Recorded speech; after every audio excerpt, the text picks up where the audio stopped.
खोना और पाना, यही जिंदगी का उसूल है। या ऐसा कह दो, कभी पाना कभी खोना, ये इस जीवन के दो पहलू हैं। पर आज तक हमने मात्र पाने पाने में ही जिंदगी कमाई। कभी हमने खोने वाले पहलू को खोजा ही नहीं। जितना मिलता गया, जितना मिलता गया, जितना पाते गए और पाने की इच्छा होती गई। पर जितना पाया था, माँ कभी कुछ खोने का प्रयास किया नहीं किया। पूरा समय हमने जीवन का मात्र जोड़ने जोड़ने में ही गमाया। कभी हमने छोड़ना और खोना सीखा ही नहीं। चाहे धन संपत्ति हो, चाहे धर्म के समय हो, कहीं भी पहुंचकर हमने मात्र जोड़ना और पाना सीखा है, खोना और छोड़ना नहीं सीखा। सबसे बड़ी अगर कोई साधना इस जीवन में, इस मनुष्य पर्याय में है, तो खोकर पाना और पाकर खोना है। हम आज तक पाकर पाते रहे और खोकर खोते रहे, पर खोकर पाना और पाकर खोना नहीं सीख पाए। जीवन में जितने जितने जीवों को भगवान बनने का प्रयास करना है, भगवान बनने की कला सीखनी है, उनको सबसे पहले निर्मल जी खोने के साथ पाना और पाने के साथ खोना आना जरूरी है। क्यों नहीं समझ पाए हम? जिसे हमने शब्दों में सुना था, समझा था, जाना था, उसे हम क्यों नहीं आज तक समझ पाए? क्या कुछ खो पाए मां? नहीं। कहीं भी पहुंचे भगवान के पास भी पहुंचकर हमने यही प्रयास किया कि हमें कुछ मिल जाए, हमें कुछ मिल जाए। संसार में सब कुछ प्राप्त करना फिर भी आसान है। इस खोटे पंचम काल में, खोटे काल में सब कुछ पा लेना आसान है, सब कुछ खो लेना आसान है, पर सब कुछ पाकर, सब कुछ खोकर देव शास्त्र गुरु को पा लेना उतना ही कठिन है। आसान नहीं है। ना भगवान को प्राप्त करना, ना जिनवाणी को प्राप्त करना, ना गुरु को प्राप्त करना इतना आसान नहीं है। तरसते हैं जीव, तड़पते हैं जीव कि एक बार तो 24 घंटे में मुझे भगवान के दर्शन हो जाए, प्रतिमा तो दिख जाए, कम से कम जिनवाणी सुनने के लिए मिल जाए। कभी निर्ग्रंथ के सामने मैं भी अपने हाथ टेक लूं, माथ टेक लूं। पूछना, जिनके पास अभाव है, जिनके नगर में मंदिर नहीं है, उन जीवों से जाकर पूछना कि भगवान के दर्शन की कीमत क्या होती है। उन जीवों से जाकर पहुंचना जिसने कभी गुरु के दर्शन नहीं किए हैं, जिसने कभी गुरु के हाथ पर ग्रास नहीं रखा। हमारे पास सद्भाव है, हमारे पास सब कुछ है, इसलिए हमें उसकी कीमत नहीं है। कीमत उसे ही होती है, कीमत पैर की उसे ही होती है जिसके पास एक पैर कम होता है। कीमत उसे ही होती है जिसके पास कुछ कम होता है। हमारे पास सब कुछ है, इसलिए हम कुछ भी छोड़ नहीं पा रहे हैं। ना कुछ छोड़ पा रहे हैं, ना कुछ ले पा रहे हैं, ना खो पा रहे हैं, ना पा रहे हैं। बीतती गई जिंदगी, कितने साल, कितने वर्ष बीत गए, पर इतना इतना इतना हम जोड़ने में और जो है उसमें ही खुश हो गए कि उसके आगे कुछ होता है ये हमने सोचा ही नहीं। नहीं सोचा। ये नहीं जीव सोचता कि मैंने कितना दिया है, मैंने क्या समर्पित किया है। हम गुरु से, देव शास्त्र गुरु से चाहते तो बहुत कुछ है लालू भैया, पर जीव यह नहीं सोचता कि मैंने समर्पित कितना किया। मात्र बहुत अच्छी धुन को पकड़कर डीके सुना देते हैं, हम ना सोचे हमें क्या मिला है, हम ये सोचे किया क्या है अर्पण। हमने जिंदगी में कभी कुछ अर्पण, समर्पण, छोड़ने के, खोने के भाव ही नहीं किए, पर ये जरूर विचार किया कि मुझे कितना मिला, उनको कितना मिला, उनको अच्छा मिला, मुझे क्यों बुरा मिला। जीवन में जब तक समर्पण के भाव नहीं आएंगे, जीवन में जब तक अपने अहंकार को खोने के भाव नहीं आएंगे, तब तक विश्वास मानना देव शास्त्र गुरु का सानिध्य धरा रह जाएगा, पर हम भगवान बनने वाले नहीं। भगवान बनने की कला सीख रहे थे ना माँ। भगवान की भक्ति करते करते भगवान कैसे बना जाता है वही कला सीख रहे थे, और भगवान बनने की कला सीखने के लिए पहले इंसान बनने की कला आनी चाहिए। पहले एक भक्त बनने की कला आनी चाहिए, इंसान बनने की कला आनी चाहिए, तब जाकर तुम कभी भक्त से निर्ग्रंथ बन के फिर भगवान भी बन पाओगे। आसान नहीं है, कहना बहुत आसान है, पर वही बात जीवन में उतार लेना बहुत कठिन है। बहुत बहुत कठिन है। खोना और पाना, दोनों में से एक बार एक समय में हमने एक ही किया। दूसरा पहलू मतलब भी सिक्का नहीं है, दोनों पहलुओं को जोड़कर सिक्का होता है। ऐसे ही मनुष्य पर्याय का ये जो जीवन, ऐसे ही, और वही सच्ची साधना है मनुष्य पर्याय की दीक्षार्थियों कि अपने अहंकार को खोकर गुरु के सानिध्य को प्राप्त करना, ये बहुत कठिन बात है। पूछना मड़ावरा के ज्ञानियों, जिनको चतुर्मास नहीं मिला है, उनसे जाकर पूछ लेना कि साधु का सानिध्य चातुर्मास क्या हुआ करता है। हमारे पास सद्भाव है, हमारे पास हमें मिल गया है, इसलिए मां कीमत नहीं है। बहुत कुछ पाने का और बहुत कुछ खोने का समय था, ना हम पा पाए ना खो पाए, हम तो अपने मान में ही जीते रहे, कुछ नहीं हो पाया, कुछ भी जीवन में नहीं कर पाए। सद्भाव है, सद्भाव को समझो, अभाव में मत जिया। जीते रहे आज तक मात्र और मात्र अभाव में, इसीलिए तो दुख मिलता रहा। कितनी अच्छी बात समंत भद्र स्वामी कह रहे हैं।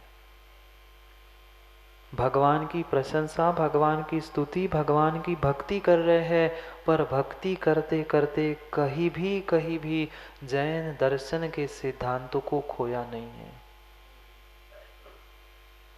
हर व्यक्ति चाहता है मैं भगवान को प्राप्त कर लूं, मैं भगवान बन जाऊं, मैं गुरु बन जाऊं, मैं गुरु के पास पहुंचूं, पर नहीं कर पाता।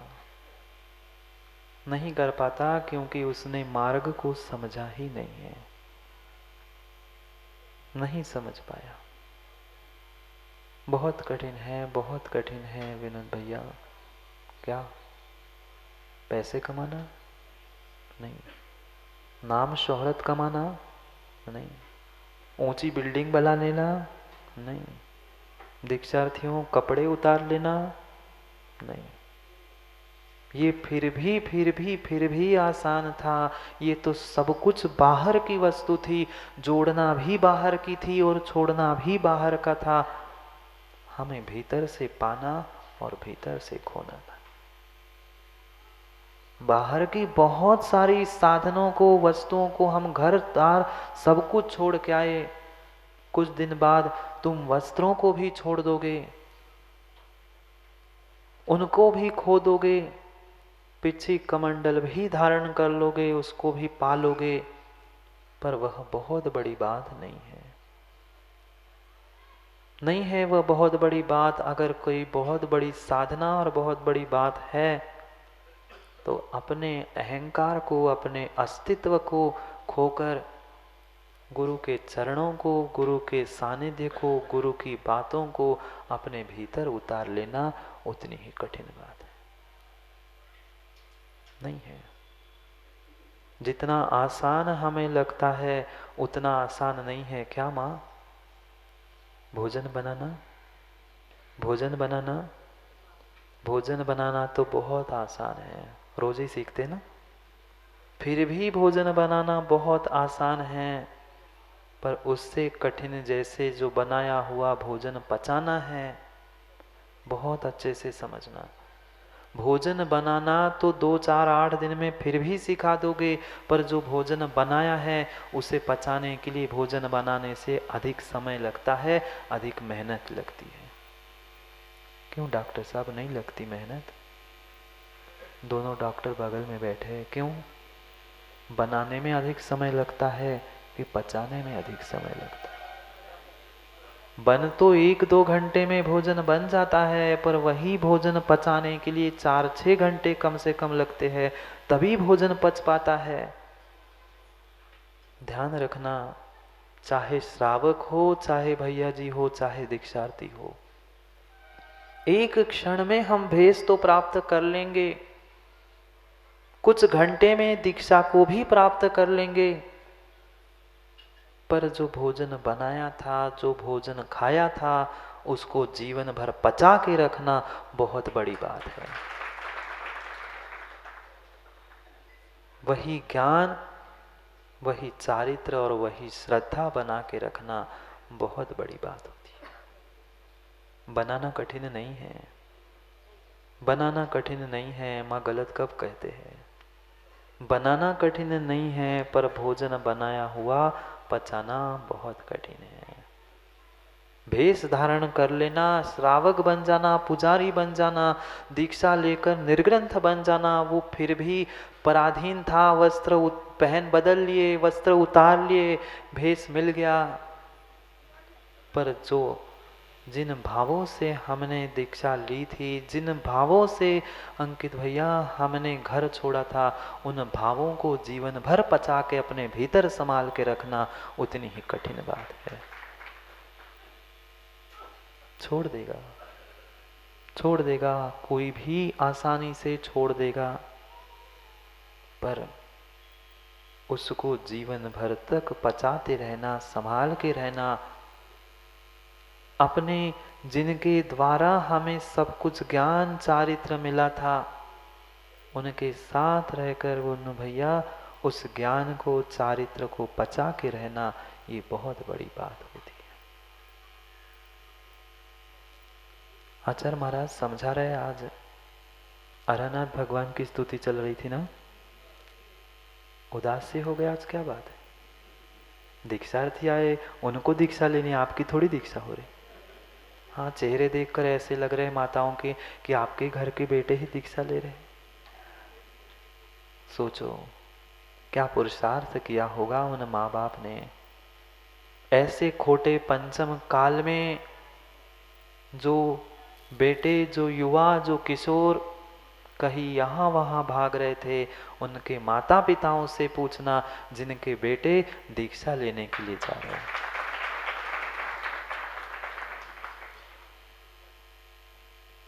बेटा कहीं बैठा है किसी के दूसरे के दरवाजे पर, मदिरालय के, वैश्यालय के पास घूमता दिख जाए, कैसा लगेगा?